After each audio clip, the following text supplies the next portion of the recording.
Mesdames, Messieurs, bonjour et bienvenue une fois de plus dans cet autre numéro de votre émission Le Ring. Aujourd'hui, c'est un jeune Camerounais pétri de talent, c'est pas exagéré. Il est journaliste, il a choisi l'un des plus beaux métiers au monde, le métier de la parole.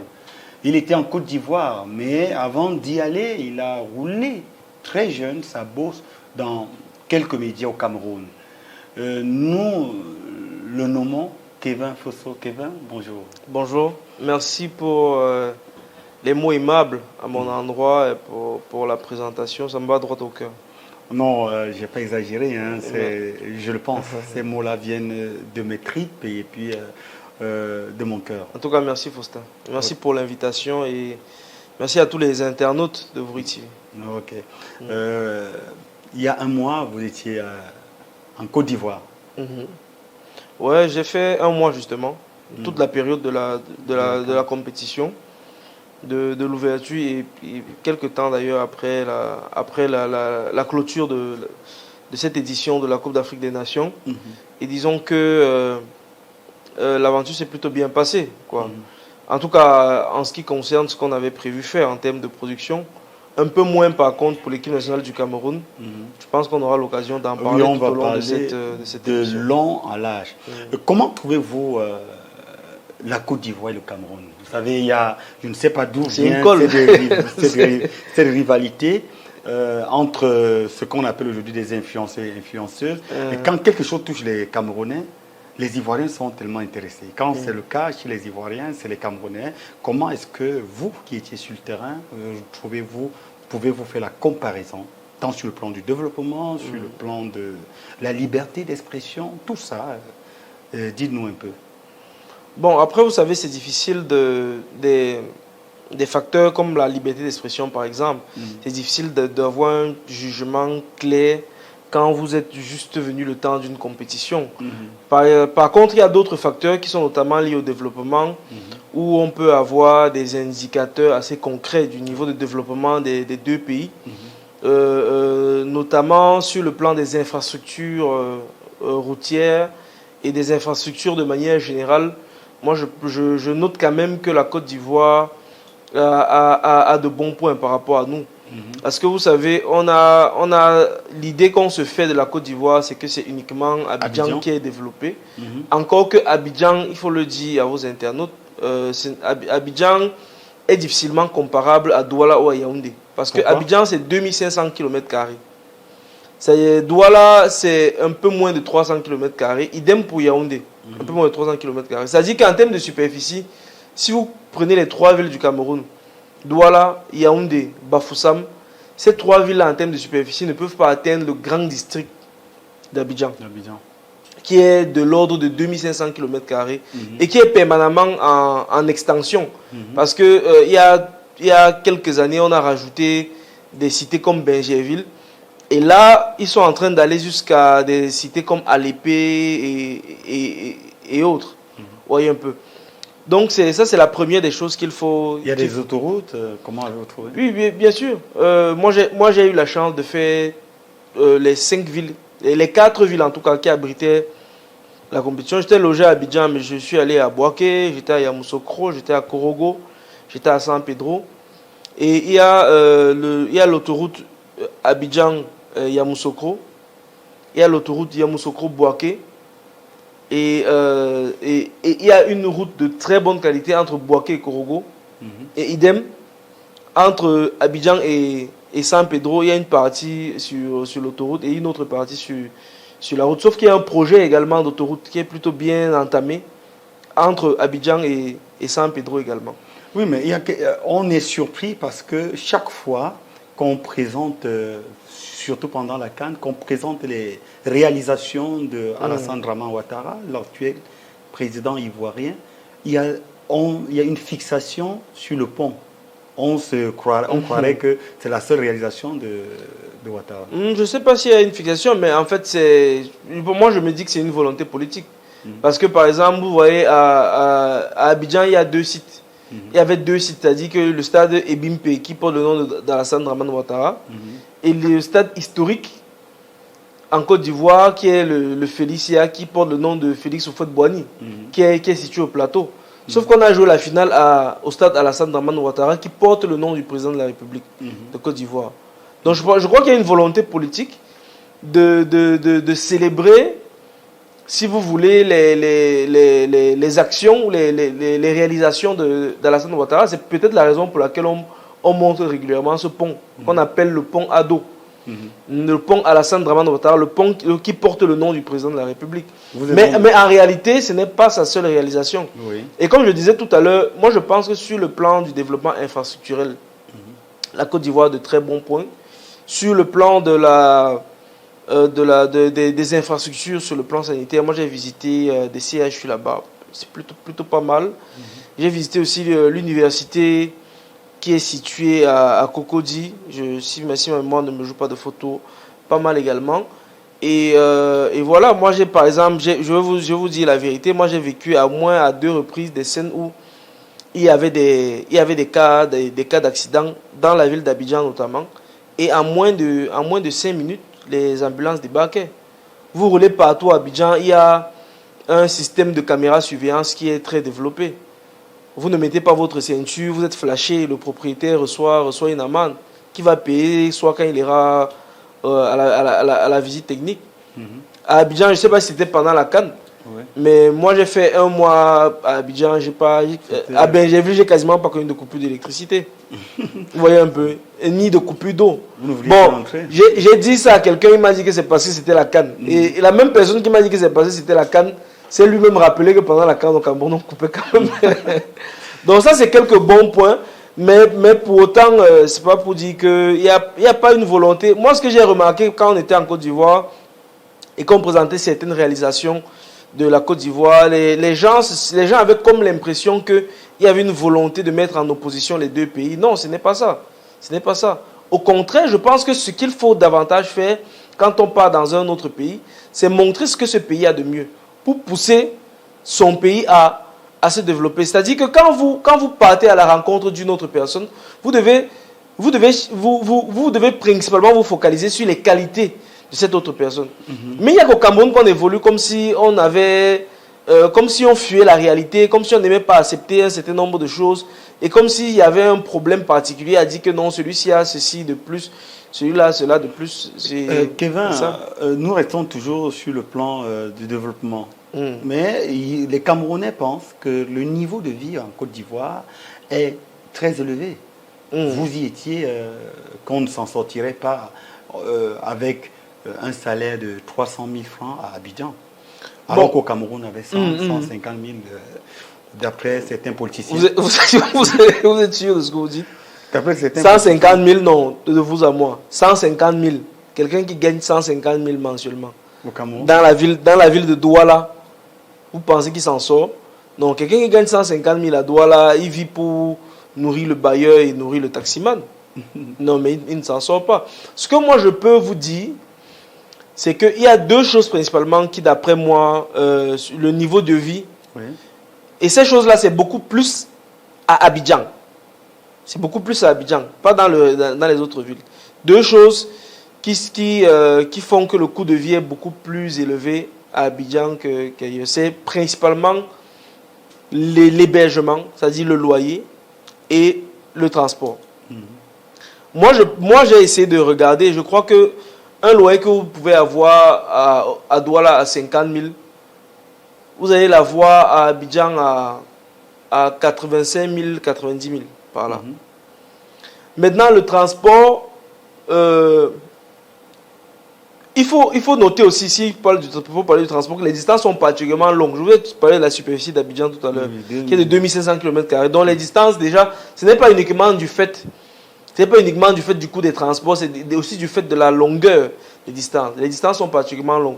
Pour nous, surtout quand on est touriste, le transport est encore plus cher parce que c'est souvent difficile de prendre des bacars. Souvent, on a des rendez-vous qui sont pressés. Il faut prendre des yangos, prendre des compteurs. Mais il y a des solutions alternatives comme les bacars. Mais ce que moi je note, c'est principalement l'hébergement et le transport.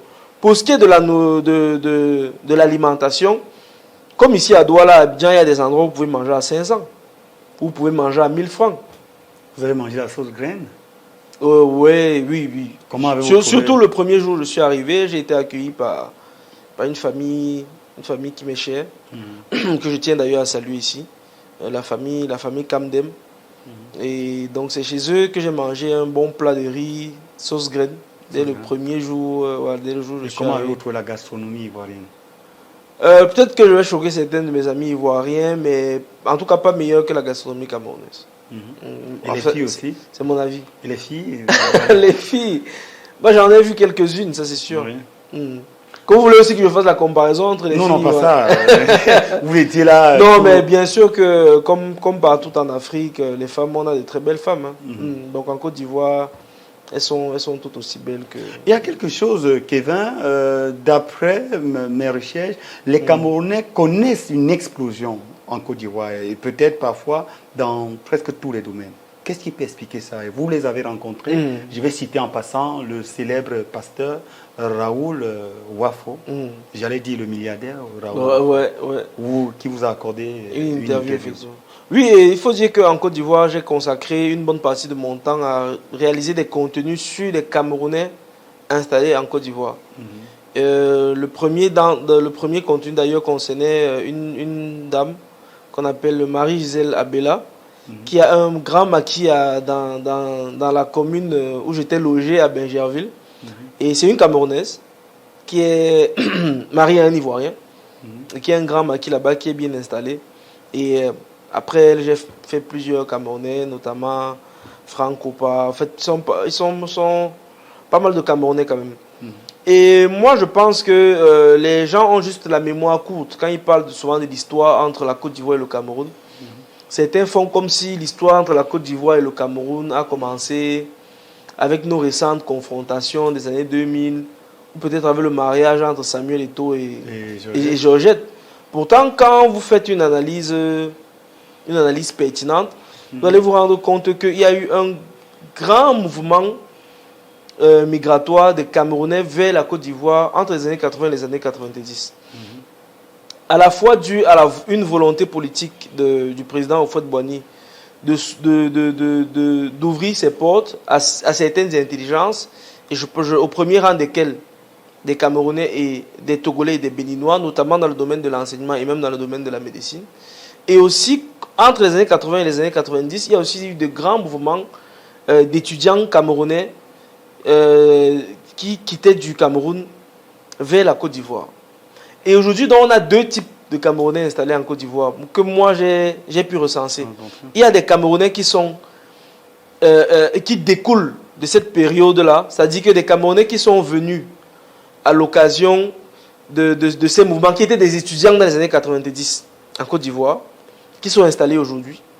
Des Camerounais qui sont de la vague migratoire des années 80-90, un peu comme Raoul Wafo. Si vous avez écouté l'émission, qui a dit que il est venu en Côte d'Ivoire à la fin des années 90.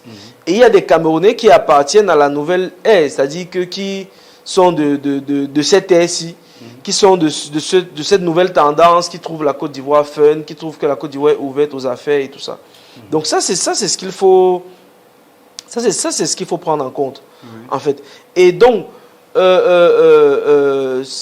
que je peux aussi noter, c'est que c'est important de le dire, pour que les gens n'aient pas l'impression que c'est une histoire récente entre nos deux peuples. Je veux par exemple prendre le cas du Makossa. Moi, j'ai pris un jour un taxi qui m'a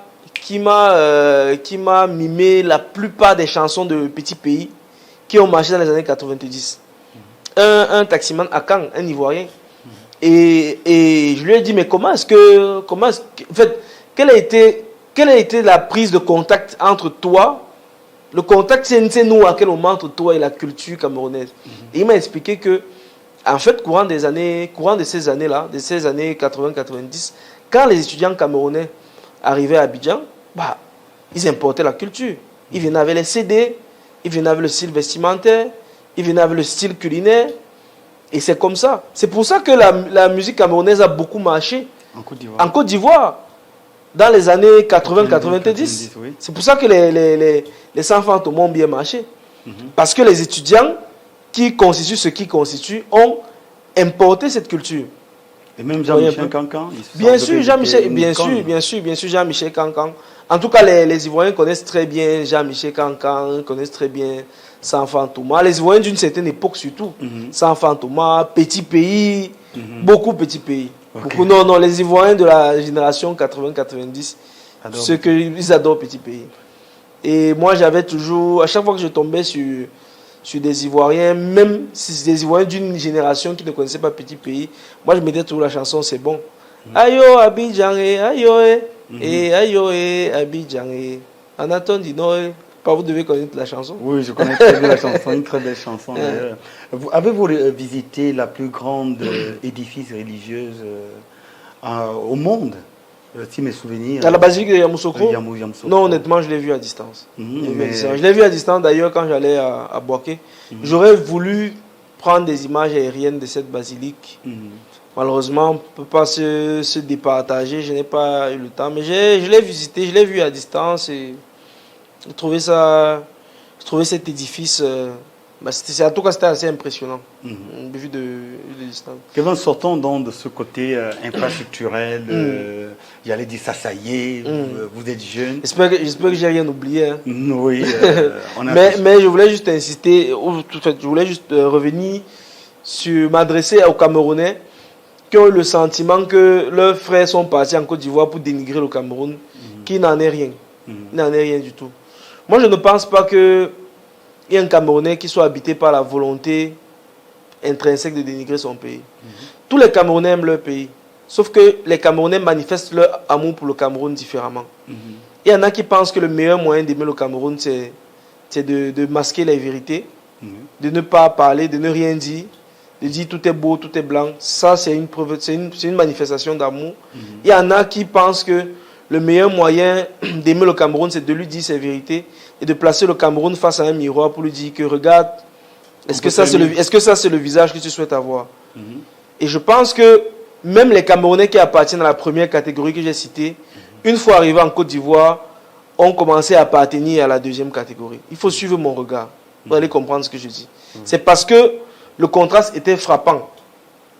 Et qu'on s'est dit qu'il n'est pas admissible qu'un pays comme la Côte d'Ivoire, qui n'a pas beaucoup plus de ressources que nous, je ne pense pas que la Côte d'Ivoire ait plus de ressources que nous. Et qui sort de beaucoup d'années de guerre. Qu'il n'est pas admissible que la Côte d'Ivoire soit à ce niveau de développement et que nous, on soit là où on est. Bon, ça nous a valu ce que ça nous a valu. Bon.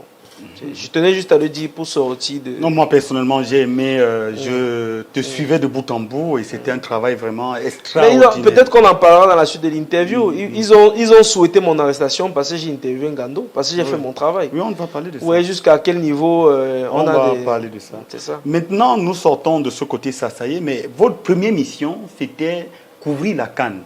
Et que dans la carrière d'un journaliste, c'est quand même... je vais dire quoi, une plume, plume d'or. Et là, je vous le dis, j'ai pris tout mon temps, je vous suivais de bout en bout. Et comment avez-vous trouvé sympathique la cérémonie d'ouverture? Ah ouais, mais pendant la cérémonie d'ouverture, moi j'étais à Addis Abeba. Vous n'étiez pas encore? J'étais pas encore en Côte d'Ivoire. J'étais à Addis Abeba et j'ai vu la cérémonie d'ouverture à l'hôtel, en passant. Et... j'ai du mal, enfin j'ai lu les commentaires après, les gens trouvaient que c'était pas à la hauteur, la cérémonie d'ouverture n'était pas à la hauteur, parce ce qui s'est passé au Cameroun. Moi j'ai pas eu le temps vraiment de regarder. C'est difficile que je donne un avis. Oui, et là maintenant nous allons parler de ce qui nous réunit tous, l'équipe nationale du Cameroun. Il y a eu beaucoup de choses qui ont été dites. C'est la mascotte qui a été oubliée au Cameroun. Et lorsqu'il arrive en Côte d'Ivoire, il dit que non, c'est parce qu'il n'a pas respecté les consignes. Ça, c'est Ngando lui-même qui le dit. Et quelques temps après, vous faites une interview avec toute son équipe. Fleuve, boum, les vérités sortent. Qu'est-ce qui s'est réellement passé? Et dans l'interview face à Kevin, Ngando avoue qu'il n'avait même pas la possibilité de regarder les matchs du Cameroun. Nous commençons par là avant d'entrer dans l'équipe nationale. Comment Ngando a vécu en Côte d'Ivoire? Ça me fait un peu rire, comme je disais, parce que je revois un peu cet épisode Et toutes les attaques dont j'ai fait l'objet, juste pour avoir fait mon travail. Et je dis, bon, moi, je commence de plus en plus à comprendre les Camerounais, quoi. Mais la vérité autour de cette interview, c'est que moi, je suis à la commune de Bingerville. Le Cameroun vient d'être éliminé. Je suis encore sous le choc. C'est vrai, il y a des matchs de la CAN qui continuent. Mais j'ai décidé de prendre 1 à 2 jours pour vraiment me refaire un peu une santé mentale, si vous voulez, avant de reprendre les choses. Et j'apprends que Ngando est là. Et que Ngando est en détresse. Il a la Riviera, il a toute son équipe. C'est quoi le problème de Ngando? Il ne sait pas comment il va faire pour entrer. Et il dit avoir été abandonné par le Cameroun, son pays en Côte d'Ivoire, et par les dirigeants du football camerounais. Et donc j'appelle Ngando, qui confirme ce qu'on m'avait dit. Et je me rends à la Hulay.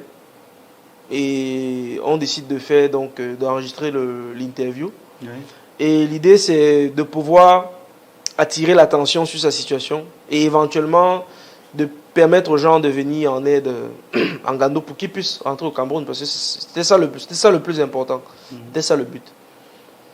Et donc, on enregistre l'émission.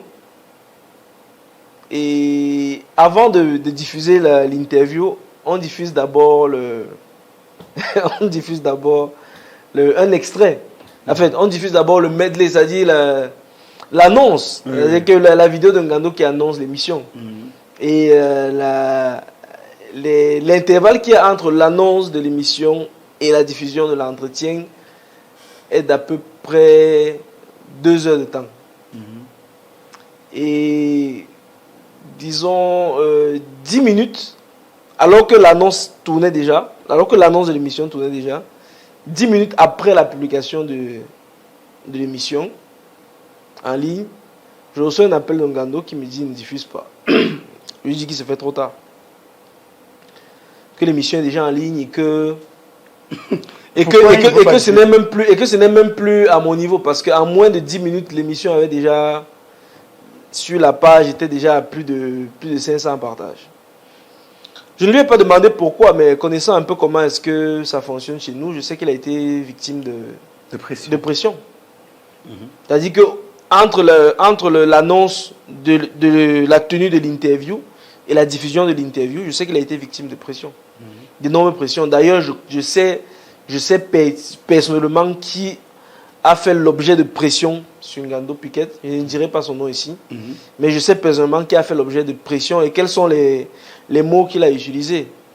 Donc, Ngando, si vous ne donnez pas le nom, donnez-nous au moins les mots qu'il a utilisés. Non, les mots qu'il a utilisés. Mais quand je vous parle de pression, quand je vous parle de menace, vous pouvez savoir à quoi ça rime. Et donc, Ngando a tenu. Et fort heureusement pour lui, parce que s'il m'avait appelé avant la diffusion de l'entretien, je ne l'aurais pas diffusé. Fort heureusement pour lui, l'entretien était déjà en ligne. Et c'est grâce à cet entretien qu'il a pu rentrer au Cameroun. Il y a eu des mobilisations de personnes, comme vous avez vu, en Côte d'Ivoire, qu'il a pu rentrer au Cameroun. Et pourquoi on l'a abandonné? Pourquoi il a été traité inhumainement? Celui-là qui a toujours été derrière les lions indomptables. Oui, mais vous savez, moi, comme j'ai dit aux gens, on peut tout reprocher à Ngando. Il n'est pas irréprochable. Vous voyez, moi, je ne suis pas... chacun est libre d'avoir son avis. On peut tout reprocher à Ngando, mais on ne peut pas enlever le fait que si le Cameroun a aujourd'hui 5 étoiles sur son drapeau, sur sa tunique, c'est en partie grâce à des supporters comme Ngando. Je n'ai pas dit lui seul, mais grâce à des personnes comme Ngando qui étaient dans les stades, qui encourageaient. L'une des plus grosses difficultés à laquelle le Cameroun a été confronté pendant cette CAN, c'est le public. Et lui-même le dit devant vous. Mais je ne sais même pas quelle a été la politique de gestion des supporters. Parce que dans un stade, il faut avoir au moins une masse critique de supporters qui peuvent pousser les indécis à vous supporter. Mais j'ai remarqué que ceux qui avaient le choix de faire venir des gens en masse en Côte d'Ivoire ont plus misé sur des influenceurs, sur des laudateurs, sur des blogueurs qui disent du bien dessus sur la toile, et pas sur les supporters. Les supporters qui ne demandent pas grand-chose. Souvent, parce que vous pouvez même faire un campement où vous mettez des huttes là, où vous logez des supporters, ils n'auront pas de problème. Parce qu'ils sont là par amour. Oui. Ils sont là pour supporter. Et après la publication de la restons sur la vidéo de Ngando, est-ce qu'après la publication de votre entretien, justement, en précisant que vous ne faisiez que votre travail de manière objective, est-ce que vous avez reçu des pressions? C'est peu de le dire. C'est peu de le dire. J'ai reçu des pressions, j'ai reçu des menaces, mais j'ai lu des gens qui ont promis qu'on allait m'arrêter à mon arrivée au Cameroun, que j'ai sali l'image du Cameroun. J'ai pris conscience du niveau de fanatisme qui gangrène aujourd'hui notre monde. Vous vous rendez compte? Un jeune journaliste camerounais, journaliste indépendant, producteur de contenu indépendant, qui finance lui-même son voyage pour la Côte d'Ivoire, qui part pour accompagner les Lions indomptables, qui rencontre un compatriote et pas des moindres en difficulté, qui tend son micro à ce compatriote et qui reçoit toutes ces menaces. Vous vous rendez compte du niveau dans lequel nous sommes? C'est-à-dire que Ngando Piquet, j'ai humblement, modestement, j'ai contribué à faire en sorte que une mascotte du Cameroun puisse rentrer chez lui et à lieu et place. Donc moi j'ai subi ça avec beaucoup d'amertume. Pas pour moi, parce que quand vous faites le métier que je fais, vous êtes préparé à tout ça. En tout cas, je ne sais pas pour les autres, mais moi je suis préparé à tout ça. Quand je lisais des gens qui me promettent la prison, qui me promettent ceci, moi je me dis dans ma tête, mais ils pensent qu'ils font ça à qui? Je lis certains d'entre eux, je sais que même si je m'en vais en prison aujourd'hui, je vivrai mieux là-bas que eux en liberté. Donc moi je suis... Quand on fait le métier qu'on fait, dans notre contexte, même juste parce que votre gueule énerve quelqu'un, il peut décider de vous mettre en prison. C'est le niveau, si vous voulez, de niveau de réflexion de certaines personnes qui, moi, me choque. C'est-à-dire assimiler le travail d'un journaliste à celui de quelqu'un qui... Je ne sais pas trop quoi. Moi, ces réactions-là m'ont un peu surprise. Mais bon, après, je comprends bien dans quel pays nous sommes. Je comprends bien pourquoi les choses se passent comme ça. Et puis, je l'accepte. Là, nous saluons le courage de Kevin. Nous qui sommes restés, on a vu ce travail. Ça a permis, il faut le dire, ça a permis que Ngando rentre au Cameroun et qu'il rentre dans de bonnes conditions. Et une autre précision. J'ai pris de mon argent pour aller interviewer Ngando. En aller comme en retour. Je n'ai pas souhaité, écoutez bien ce que je dis, parce qu'il ne faut pas que ce soit mal interprété après. On va dire que j'ai pris de mon argent pour aller interviewer Ngando, en aller comme en retour. Je n'ai pas souhaité percevoir le moindre centime sur tous les millions qu'il a récoltés après cette interview. Je n'ai pas souhaité percevoir le moindre centime. Il vous en a proposé? Je dis encore, je n'ai pas souhaité percevoir le moindre centime. Et je n'ai pas reçu le moindre centime. Moi, mon objectif était clair, c'était de faire mon travail, de faire cette interview. D'ailleurs, j'aurais pu profiter de cette interview, puisque de toutes les façons, je savais pertinemment que les gens allaient réagir. J'aurais pu profiter pour mettre mes numéros de téléphone, mettre mes contacts pour servir de passerelle et tout ça, mais je ne l'ai pas fait.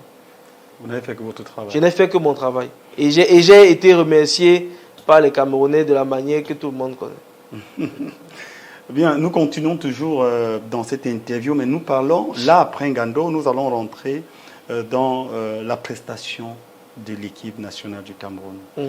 Je reprends les propos de Roger Mila. Le Cameroun n'a jamais encaissé autant de buts dans une compétition de la CAN.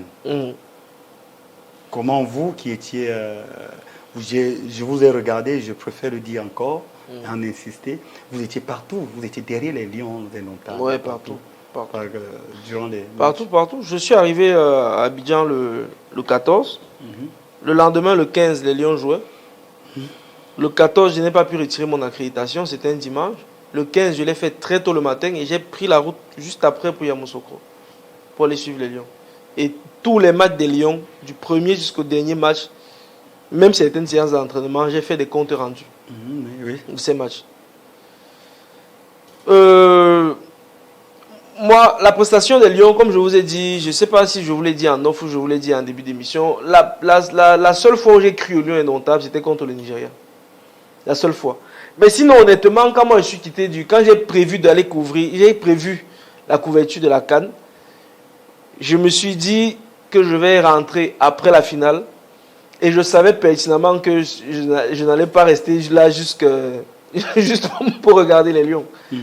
Et moi, je ne croyais pas en cette équipe. La seule fois pendant la compétition où j'ai cru en cette équipe, c'est après le match contre la Gambie. Pourquoi vous ne croyez pas en cette équipe? Non, mais tous les signaux sont là. Tous les signaux sont là. On a un staff technique qui tâtonne. On a un manager sélectionneur. Bon, il ne l'est plus, apparemment. Il ne l'est plus. Il ne l'est plus. Voilà. Voilà, on a un manager sélectionneur qui parle à chaque fois de reconstruction. On a une équipe qui visiblement où on n'arrive pas. En fait, moi je pense qu'en 2 ans de management de Rigobert Song, la seule constance dans ses choix, c'était l'incohérence. La seule chose avec laquelle il a été constant pendant 2 ans, c'était l'incohérence. 25 matchs en 2 ans, 5 victoires seulement. Incohérence dans les choix, puisque vous ne pouvez pas, footballistiquement parlant, il n'y a aucune logique, il n'y a aucune raison. Il n'y a aucune raison qui explique l'absence de Choupo-Moting dans cette équipe. Sur le plan purement sportif. Il n'y a aucune raison. Sur le plan purement sportif, vous pouvez dire ce que vous voulez dire, mais j'attends qu'on me montre la preuve. Je l'ai dit à Canal 2 il y a quelques jours. J'attends qu'on me montre la preuve que Oumar Gonzalez, que j'ai vu au stade là, il est meilleur qu'un gars de Gadui. Qu'on me montre la preuve. Et c'est à chaque fois ça a été comme ça.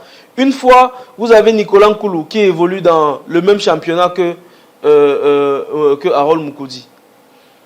L'équipe de Nicolas Nkoulou joue en deuxième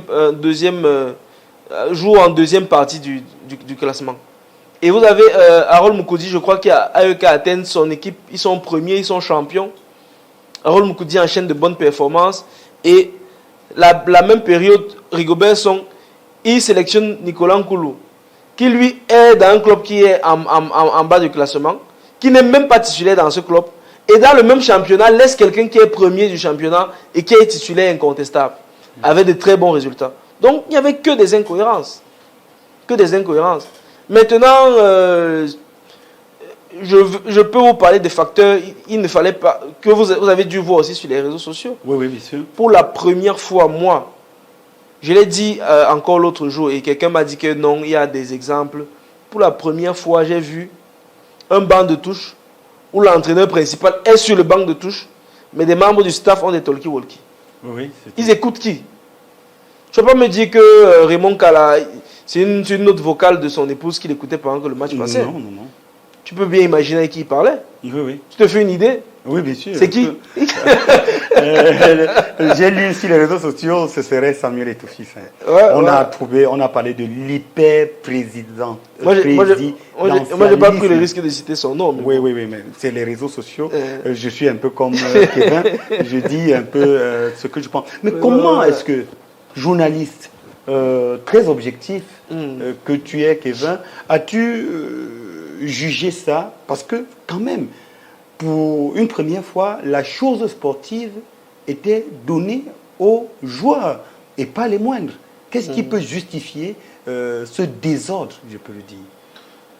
Moi, je ne l'ai pas. Comme je vous ai dit, la seule fois où moi j'ai cru en cette équipe pendant la CAN, c'est contre le Nigeria. Pas pour des raisons sportives, mais pour des raisons de fighting spirit. Parce que moi, je sais que le Cameroun a une capacité à se transcender après ce type d'événement. C'est tout. Mais sinon, sur le plan du jeu et autres, moi je décris avant le début de cette CAN. Moi je fais partie de ceux qui disent que le management au sein des Lions indomptables, il n'est pas bon. Je fais partie de ceux qui disent que le président parle de la construction d'une équipe humainement bonne, si vous voulez, mais on est loin du compte. On est loin du compte. Indiscipline ou quoi que ce soit, non, je ne pense pas, je ne sais pas. Peut-être vous voulez citer le cas Onana. Oui. Le cas Onana. Bon, il y a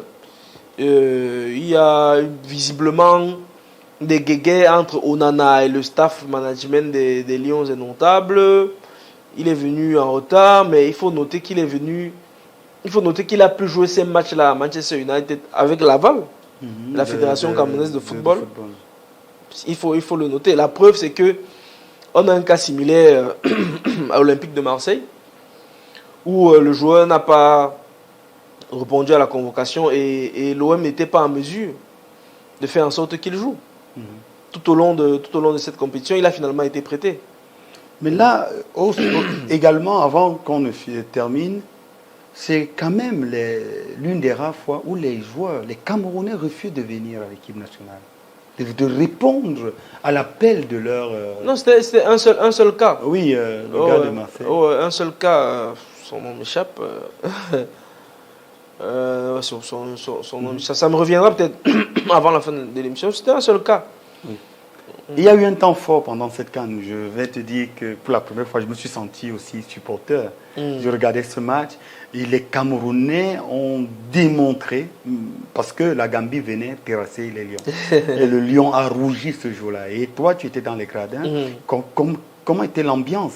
Puisque j'ai regardé sur les réseaux sociaux les Camerounais photographes qui ont abandonné leur caméraman, leur appareil photo pour jubiler, courir derrière ce but vraiment stratosphérique. Comme toi qui étais dans les gradins, comment as-tu vécu ça? Oui, c'est bizarre parce que le match Cameroun-Gambie, quand on joue à Bouaké, je n'ai vu qu'un seul but de cette rencontre. Je n'ai vu qu'un seul but. Bon, vous savez... il y a, dans certains stades, il y a des protocoles qui sont beaucoup plus stricts que dans d'autres. Notamment au stade Félicia, où on empêche aux journalistes de prendre des images des gradins. Mais à Bouaké, on avait cette possibilité-là. Donc, pour la capsule que je souhaitais réaliser pour le match, après le premier but de la Gambie, moi, je suis quitté. J'ai pensé que ça allait être beaucoup plus important pour moi de filmer des supporters dans les gradins et tout ça. Donc, moi, je n'ai pas vu ces buts. Mais j'étais dans la ferveur des supporters camerounais qui jubilaient, qui étaient en joie. Et il faut dire que ce match-là, déjà, le Cameroun n'avait pas la faveur des supporters ivoiriens. Mais en plus, ce match, les supporters ivoiriens espéraient une défaite du Cameroun dans l'éventualité, puisque la Côte d'Ivoire espérait être meilleure troisième. Donc les supporters ivoiriens espéraient une défaite du Cameroun pour passer ou je crois dans la mesure du possible un nul entre le Cameroun et la Gambie. Entre le Cameroun et la Gambie. Donc moi je suis tombé sur un jeune supporter. Vous pouvez aller sur ceux qui vont regarder l'émission peuvent aller sur ma page qui est une photo officielle. Il y a un jeune supporter ivoirien que j'ai rencontré là-bas. Il avait la tunique de la Gambie et il était peint aux couleurs de la Côte d'Ivoire. Je lui ai demandé c'est quoi sa nationalité. Il m'a dit qu'il est ivoiro-gambien. Donc, en fait, c'est ça. Oui, et j'ai eu la chance d'interviewer ce supporter quand le Cameroun était en difficulté et quand le Cameroun a fait la remontada. Donc, quand le Cameroun était en difficulté, il m'a dit non, vous savez, les Lions, ils ne jouent pas. Vous pouvez retrouver la vidéo. Hein, oui, on va regarder sur la page. Photo officielle. Voilà. Il dit non, le Cameroun ne vaut rien et tout ça. Et après, le continent et tout ça, il se foutait de nous. Et après? Et juste quelques secondes après son discours, il y a le but. Et cette fois, je suis revenu vers lui, il dit, il était dépité quoi. Et comment les Ivoiriens ont vécu ça ce soir? Cameroun réalise l'incroyable. C'est pour ça que je vous dis que c'est le seul jour où j'ai commis la maladresse de mettre mes organes, comme on dit souvent. Oui. Parce que le Cameroun a réussi à fermer, pardonnez pour l'expression, hein, si elle est trop forte, mais à fermer la bouche des Ivoiriens. Et la Côte d'Ivoire venait on venait de battre la Côte d'Ivoire, le Guinée équatoriale venait de battre la Côte d'Ivoire 4-0. Oui. Donc, pour les Ivoiriens, la compétition était finie. Et le seul moyen pour eux de se consoler, c'était soit une défaite du Cameroun, dans l'éventualité d'une victoire. Oui. Donc, c'est ça. Et nous, on a bien gueulé. Hein. On a bien gueulé, croyez-moi. Parce que dans les quartiers, dans les coins où on discutait avec les Ivoiriens au quotidien, c'est tout le temps le clash. Tout le temps le clash. Les Ivoiriens, ils ont une expression qu'on appelle attachement. Moi, je pense que pour eux, c'est même un signe d'amour. Ils sont tout le temps en train de taquiner. Tout le temps en train de taquiner, tout ça. Oui. Ouais. Et je pense aussi que c'est pour ça qu'on s'entend bien, les Ivoiriens, parce qu'on partage, en fait, pour certains Camerounais, pas pour tous, sensiblement le même sens de l'humour.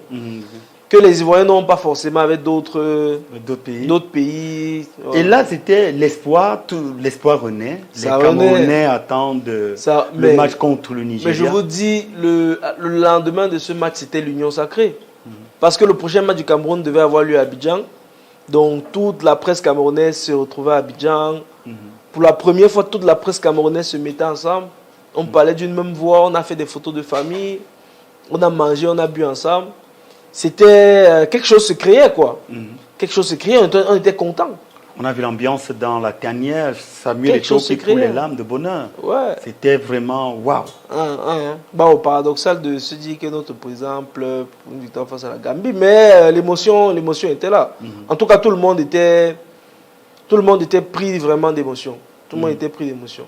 Et on était sûr que on va écraser le Nigeria. Même si techniquement parlant, on est bien conscient de nos forces et de nos faiblesses et tout ça, mais on était sûr qu'on allait faire bonne figure devant le Nigeria. Eh bien, face au Nigeria, il y a une surprise. C'est le grand frère Martin qui a mis dans sa chronique. Le nom du joueur me reviendra. On classe un défenseur qui n'a pas joué les autres matchs. Et il doit jouer quand même. Omar Gonzalez. Il doit jouer face. Il doit, pour le dire comme au cachet, il doit barrer l'un des meilleurs joueurs africains. Et bam, il offre comme cerise sur le gâteau. Mais c'est pour ça que je vous ai dit que la seule constance pendant les 2 ans de Rigobert sur la tête de cette équipe, c'est l'incohérence.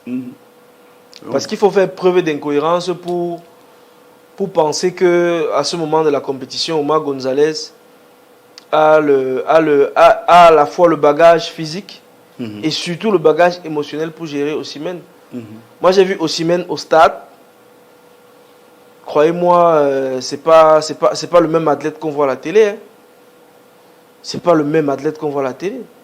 Moi, j'ai vu Osimhen au stade avant le match contre le Cameroun. Et je savais déjà à quoi il fallait s'en tenir. Quand vous voyez Osimhen, quand il est devant un défenseur, mais c'est fini. Vous allez faire comment pour récupérer le ballon encore. C'est fini. Et pour quelqu'un qui a joué cette compétition en étant un peu réduit physiquement, parce que même jusqu'à présent, Osimhen traîne une petite gêne musculaire. Il est incroyable, ce gars. Athlétiquement, il est incroyable. C'est-à-dire qu'on ne met pas un dispositif de Disneyland pour barrer Osimhen. Non, il faut des guerriers. Et à lieu et place de quoi on a mis Omar Gonzalez. Il ne pouvait rien faire. Mais là, les Camerounais aussi étaient, moi particulièrement, on était stupéfaits puisque plus le Cameroun subit le match, on a un certain Aboubacar Vincent qui est sur les bancs. On attend que le coach fasse quelque chose. Et moi, j'ai vu Olivier Kemen de la tribune presse crier sur le staff technique. Je lui ai dit, mais changez, faites quelque chose. Il n'y a justement pas de changement. Comment on peut accepter de subir un match de cette manière? C'est ça la question. Et le coach est là, il regarde. Il y a un autre mec qui est sur le banc de touche avec Tolki Wolki. Il est là, il regarde. Vous avez vu l'attitude de Mesfaye, les rencontres contre la Côte d'Ivoire. Il prend des choix. Il prend des risques. Il prend des risques. C'est ça. C'est ça décider. C'est prendre le risque de prendre une bonne décision, aussi de se tromper, mais au moins il faut agir. Il faut agir. Le plus surprenant, quand le bateau est en train de couler, c'est que le capitaine soit en train de mettre les mains dans les poches et vérifier si son pantalon est tout près du corps. C'est ça qui fait mal. Il est là tout sérieux. Hein. C'est ça qui fait mal. Le Cameroun subit une nouvelle débâcle face au Nigeria et c'est le chaos total. Le noir tombe sur le Cameroun ce jour-là, la pire compétition, beaucoup de buts encaissés. André Onana qu'on met au banc, alors qu'il est au top de sa forme. Et les problèmes naissent, on se rend compte que le coach était handicapé, n'avait pas vraiment, d'après certaines langues, ce n'était même pas lui le véritable coach. Vous savez, si on doit tout dire de ce qu'on sait, de ce qu'on a vu de cette compétition, certains Camerounais n'en reviendraient pas. C'est pour ça que quand j'ai lu des gens qui ont écrit pour me dire que j'ai sali le nom du Cameroun avec un gando, moi je leur ai dit que moi je suis un producteur indépendant. J'ai les moyens de tourner, de faire des émissions. de faire des émissions. Même avec Ngando, là, si je voulais laisser qu'il dise tout ce qu'il avait vraiment à dire dans cette émission, on n'en serait pas là. Vous voyez un peu. Oui. On aime beaucoup ce pays. Oui. Comme Franklin Djoumé dit. Vous connaissez Franklin Djoumé? Oui, il est devenu ce supporter. Oui, celui qui a dit qu'il rentre. Il rentre, là, oui. On aime beaucoup ce pays et je pense que tôt ou tard, il faut que les gens se mettent face à leurs responsabilités. Il faut que les gens s'auto-questionnent et se demandent s'ils pensent qu'ils sont en train de nous mettre sur la bonne voie, sur le plan footballistique dans notre pays. Parce que honnêtement, on ne peut pas gérer une sélection avec autant d'histoires de manière aussi immorale en se disant qu'on a l'assentiment de fanatiques qui ne comprennent rien aux enjeux, qui ne comprennent rien à l'environnement. Et surtout de personnes qui n'ont pas la mesure de vous rappeler un certain nombre de choses. Nous, on l'a dit, on le dit depuis. On nous taxe de tous les noms d'oiseaux, et d'un en particulier de celui d'Ibou. Mais le président de la République l'a rappelé. Il l'a rappelé. On peut dire du président ce qu'on veut, mais je crois que il a quand même beaucoup plus d'informations que nous. Oui, il est l'homme le plus informé du Cameroun. Et je le dis ici, aussi ici pour la gouverne même de ceux, parce que des informations que moi j'ai eues, en tout cas quand j'étais même encore à Abidjan, c'était déjà qu'il y avait une réelle volonté de tout comprendre de l'environnement, du fonctionnement de l'équipe nationale du Cameroun. Moi, je vais vous surprendre. J'ai lu beaucoup de Camerounais dire qu'on a arrêté Ngando parce qu'il a fait l'interview pour saluer le Cameroun. Je ne savais pas. On l'a arrêté. On l'a interpellé pour l'entendre suite à une très haute instruction. À la suite de cette interview. Suite à une très haute instruction. Et c'est le DGSN en personne qui a recommandé à ce qu'il soit entendu pour que son rapport soit transmis en très haut lieu. Toujours concernant la gestion de cette compétition de manière générale. Puisque la gestion d'une compétition ne concerne pas uniquement les joueurs ou le staff technique. Donc, c'est bien ça. Et on espère en tout cas que les décisions qu'on est en train de prendre en ce moment vont changer le visage de notre équipe. Qu'on aura des nouveaux dirigeants, au moins au niveau du banc de touche. Et que ceux qui ne sont pas sur le banc de touche vont laisser ceux qui sont sur le banc de touche travailler. D'après mes sources, la tanière des Lions était hermétique, complètement fermée aux journalistes. Pas de possibilité de s'approcher, d'avoir des brèves, des interviews. Qu'est-ce qui peut justifier ça? Non, mais vous êtes plutôt bien informé. Et est-ce que vous avez vu, en dehors des mix zones, est-ce que vous avez vu une interview d'un joueur camerounais? Non. Dans un endroit neutre, disons dans un hôtel par exemple? Est-ce que vous avez vu? Est-ce que vous avez vu une interview en dehors de... Même Rigobert en dehors de la conférence de presse où il est obligé de parler, dans les mix zones, il ne s'arrêtait jamais. Et pourquoi ça? Et même que dans les mix zones, il y a des cas où certains responsables en charge de la communication autour des Lions indomptables, il y a des cas où certains responsables venaient devant nous concernant certains joueurs pour dire non, celui-ci ne parle pas, celui-ci ne parle pas. Oh là là. Et qu'est-ce qu'ils avaient quoi cacher? Mais c'est quoi il faut leur poser la question. Vous allez discuter avec eux. Cette omerta, cette envie de... Moi, je n'ai pas compris. Surtout qu'aujourd'hui, on a à la tête de notre équipe des professionnels. Des professionnels. Des gens qui savent ce que ça constitue la communication. Et c'est pas seulement ça. Vous regardez comment est-ce que les délégations sénégalaises sont organisées. Comment les délégations guinéennes sont organisées. Des pays où on prend quasiment en charge la moitié du séjour des journalistes. Or, nous, ici au Cameroun, on ne nous permet même pas. Est-ce que vous vous rendez compte?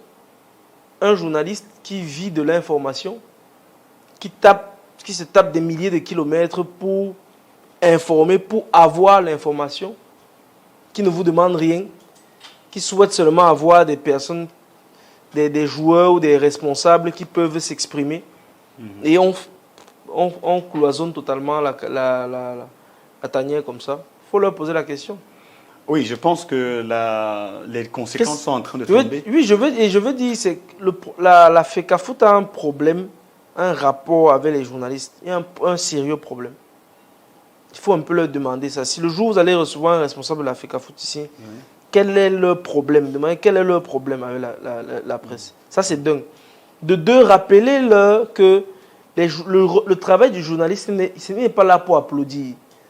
Le journaliste n'est pas un fanatique. Le journaliste n'est pas un laudateur.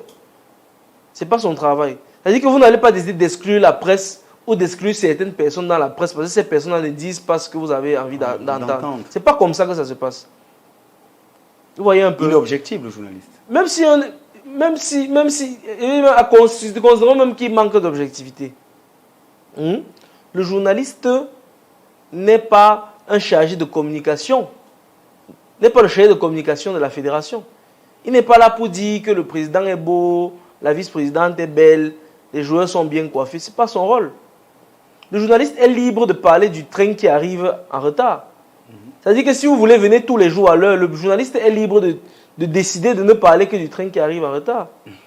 Mais encore que je pense, à mon humble avis, que la presse camerounaise a fait preuve d'un grand sens de la responsabilité. Si tant est-il, si on veut considérer qu'être un journaliste responsable, c'est protéger son équipe, je pense que les journalistes camerounais ont fait preuve d'un grand sens de responsabilité.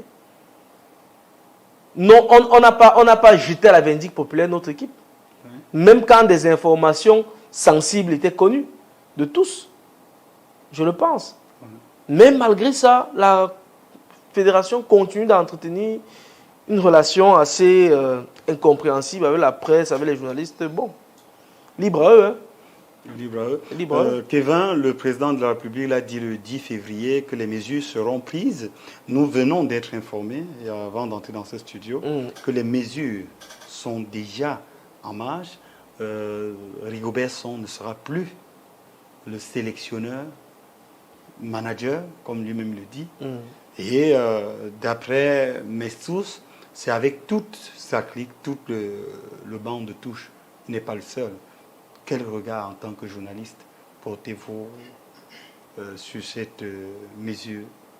Oui, mais moi j'aurais été à la place de Rigobert Song que je n'aurais pas attendu une décision comme celle où je n'aurais pas attendu la fin de mon contrat. Ayons quand même raison garder et cultivons un certain sens de la responsabilité. Quand on a échoué, on dépose le tablier. Pourquoi les gens ont peur de démissionner chez nous? C'est ça la question. Pourquoi les gens ont peur de démissionner? Quand ça ne marche pas, on démissionne. Quand on a l'impression que dans une organisation, on n'apporte pas les résultats qu'il faut, on démissionne. Il ne faut pas avoir peur de ça. Avec ce que représente Rigobert Song, je crois qu'il n'aurait pas dû attendre. Ça, c'est d'un. De deux, même si on peut reprocher des choses à Rigobert Song sur le plan de la mise sur pied de ses dispositifs, du choix des joueurs, etc., il faut reconnaître que des informations récurrentes font état de la présence d'un coach au-dessus du coach. Oui. Et qu'il va falloir surtout, pour les remplaçants de Rigobert Song, qu'ils aient la possibilité de travailler librement. Je pense que c'est le ministère de Sport qui va superviser l'arrivée du nouveau coach. Et que, d'après d'autres sources, la FECAFOOT n'aura plus totalement la même mise sur la gestion. Espérons-le. De l'équipe nationale. On ne perd rien. Nous sortons de cette émission, mais vous avez fait une rencontre, une grande rencontre en Côte d'Ivoire. Je vais le nommer, c'est une légende du journaliste dans le secteur du journalisme au Cameroun. Il a couvert la Coupe du Monde. Il a couvert, je crois, 2 Coupes du Monde. Il était en Afrique du Sud. Il était au Brésil. Et c'est un très grand nom, Martin Kamumi, et qui a écrit Expressis Verbis.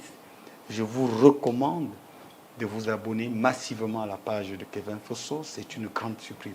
Venant d'un pape comme Martin, c'est pas exagéré. C'est pas exagéré. C'est pas exagéré. Comment Martin Kamumi, lui qui réussit à vous donner des lauriers, ou à vous auréoler de cette façon, quel a été le point de contact? Très ému. Très ému. Comme vous avez dit, Martin Kamishmim, c'est plusieurs fois commentaire de grandes compétitions. C'est dans le domaine du journalisme sportif, c'est une référence, oui. C'est un monument. Et donc, ces mots venant de lui, moi, c'était mon plus grand salaire. Hein. Mon plus grand salaire de cette compétition, c'est ça. Surtout après ce que j'ai vécu, avec l'histoire autour de Ngando Piquet, après ce que j'ai lu de Camerounais dont je m'attendais. Bon, je me disais que la moindre des choses, c'était... Mais après tout ça, lire cette année, c'était très réconfortant. Très réconfortant, surtout que c'était au moment où je m'apprêtais à partir de la Côte d'Ivoire. Et je suis vraiment reconnaissant pour son mot, pour ses mots aimables, pour son big up, pour sa recommandation, voilà, à l'endroit des internautes. Et naturellement, quelques-uns de ceux qui le suivent, certains sont venus s'abonner après sa recommandation. Et ce que je veux aussi dire, c'est que j'ai été tout autant j'ai été marqué. Mon admiration pour lui tout au long de cette compétition a quadruplé parce que j'étais souvent avec lui, j'étais régulièrement avec lui. On était généralement les derniers à sortir de la salle de presse. Et pour moi, je peux comprendre parce que moi, je suis jeune, j'ai envie, je veux tout donner, j'ai tout à prouver. Mais moi, je me dis, lui, quand on a déjà accompli ce qu'il a accompli, on peut penser à se reposer. Or, lui, je le vois tous les jours, il dégage la même passion, il a toujours la même énergie. Et moi, je pense que sur le plan professionnel, cette détermination doit inspirer des jeunes, sur le plan professionnel. Parce que des fois, très jeune, on commence à ressentir des signes de fatigue, des signes de lassitude. L'environnement n'est pas facile, on reçoit des coups à gauche, à droite, on a envie de tout abandonner. Quand on regarde un aîné qui a accompli ce qu'il a accompli et qui a toujours la même passion, la même envie, la même détermination, on se dit qu'il faut absolument que le génie s'aiguise tous les jours. Effectivement. Là, nous sommes vraiment à la fin, un mot de fin, mais ce mot de fin sera une question. Pensez-vous, comme Suzanne Kalaloube, que Ouattara a dépensé des milliards pour acheter cette canne? Non, j'ai dit sur Canal 2 lors de mon dernier passage que non, franchement, faut pas. Est-ce qu'elle a regardé des matchs? Est-ce qu'elle a regardé des matchs? Est-ce qu'elle a regardé la compétition? Il y avait le problème des arbitres. C'est pas, le Sénégal a créé... J'ai beaucoup d'estime pour elle, mais franchement, c'est pas, ça n'a pas de sens. Moi, j'ai regardé la finale. J'étais au stade pendant la finale. Et au début du match, quand j'ai vu la Côte d'Ivoire jouer, je me disais que le Nigeria était sous l'effet de la pression du public. Mais je vais vous dire quelque chose concernant le public ivoirien. C'est que c'est pas des... Vous voyez, sur le plan au niveau de leur capacité à supporter au stade, c'est pas des vats en guerre. Les Ivoiriens, ils font beaucoup de bruit, mais dès que vous mettez un but à leur équipe, souvent, ils se calment. Et donc, ce qui s'est passé, c'est qu'après l'ouverture du score du Nigeria, le public a eu tendance à se calmer. Du coup, il y avait une vraie neutralité au niveau du public. Et moi, je me suis dit, pour moi, c'est maintenant que le match commence. Parce que je vais voir si ce Nigeria, s'il jouait, n'arrive pas à faire son jeu à cause de la pression du public, ou bien si c'est la Côte d'Ivoire qui domine. Mais même malgré cette neutralité-là, croyez-moi, la Côte d'Ivoire a continué. Vous avez vu le match? Oui, bien sûr, c'était super. Et la Côte d'Ivoire s'est imposée. Oui, oui. Donc, quand on dit que Ouattara a acheté tout ça, moi, je ne sais pas s'il a les moyens pour acheter la CAF aussi, tout ce qui va avec. Je ne sais pas, mais je trouve ça tout simplement hallucinant. Un mot de fin, Kevin. Merci déjà pour l'invitation, Vuri TV. C'était, comme je l'ai dit tout au long de cet entretien, c'était une belle expérience. Pour moi, c'était... j'ai couvert des événements. C'était la première fois que je couvrais un événement sportif de cette envergure, la CAN. Et moi, j'invite tous les jeunes de notre métier à couvrir au moins une CAN dans leur vie. Parce que c'est de grands moments. Ce n'est pas du tout facile. Vous courez dans tous les sens. En mix-zone, on vous marche dessus. Sous la chaleur de Boaké, à un moment donné, j'ai eu l'impression que mes pieds allaient exploser. Et c'est le cardio, comme on a l'habitude de dire. La CAN, c'est le cardio. Surtout pour quelqu'un comme moi qui est journaliste indépendant, qui essaie de porter son projet de fil en aiguille. Je n'ai pas encore la possibilité de voyager avec des cadres et tout ça. Donc je dois faire du cadrage, de la prise de vue, le montage, l'étalonnage. tout ça à la fois, des fois faire des interviews, faire des protocoles. Donc c'était beaucoup de travail, mais c'est très passionnant.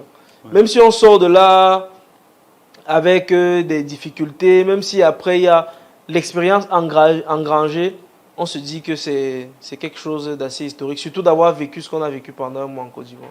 Je veux le dire aussi, je me joins à vous, vous avez permis aux millions de Camerounais de vivre la CAN, d'être dans les coulisses de la CAN, puisque vous aviez fait des capsules vraiment prodigieuses. Vous avez travaillé pour que les Camerounais puissent vivre, ceux qui sont restés au pays, la CAN dans sa réalité. Je vous ai vu au stade Félix Houphouët-Boigny, il me semble, et des vues aériennes sur cette belle... Donc c'était au stade de la paix. La paix, oui, la paix. La paix, l'histoire même, l'histoire autour de ce stade et tout ça, c'était vraiment fascinant. Un seul mot, chapeau, un seul mot continu, comme avait dit quelqu'un.